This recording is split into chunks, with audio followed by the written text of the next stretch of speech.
Welcome back to Sree's magic. എല്ലാവരും സുഖമായിരിക്കുന്നു. ഇന്ന് നമുക്കൊരു വെറൈറ്റി ആയാലോ? Pineapple fry. നല്ല പഴുത്ത പൈനാപ്പിൾ രണ്ടായി മുറിക്കുക. നന്നായി തൊലി ചെത്തി വൃത്തിയാക്കുക. തൊലി നന്നായി ചെത്തിയില്ലെങ്കിൽ മുള്ളുകൊണ്ട് ചൊറിയും കേട്ടോ.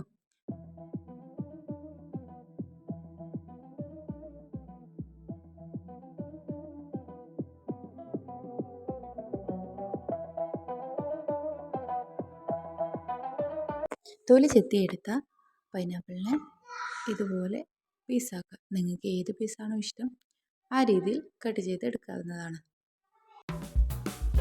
കട്ട് ചെയ്തെടുത്ത പൈനാപ്പിൾക്ക് കുറച്ച് മുളക് പൊടി ഇതുപോലെ ആഡ് ചെയ്യുക. നിങ്ങളുടെ ഇഷ്ടത്തിനനുസരിച്ച് കൂട്ടുകയോ ഉറക്കുകയോ ചെയ്യാം.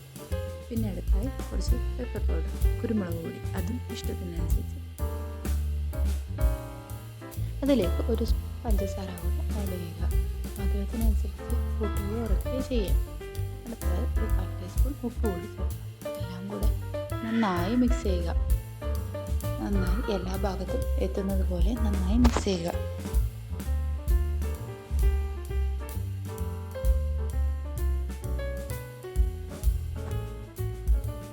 ഇനി ഒരു പാൻ വെച്ച് അതിലേക്ക് ഒരു 2 ടീസ്പൂൺ വെളിച്ചെണ്ണ ഒഴിക്കുക.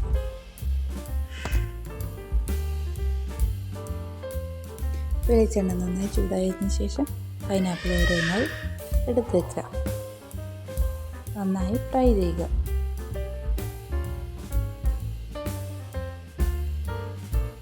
പൈനാപ്പിൾ പീസെല്ലാം കൊണ്ടിട്ടിടുന്നത് നന്നായി ഫ്രൈ ആകട്ടെ. ഒരു ഭാഗം ഫ്രൈ ആയതിനു ശേഷം മറുഭാഗം തിരിച്ചു ഇട്ട് കൊടുക്കുക. 2 ഭാഗവും നന്നായി ഫ്രൈ ചെയ്തെടുക്കുക. 2 ഭാഗം ഫ്രൈ ചെയ്തു കേട്ടോ.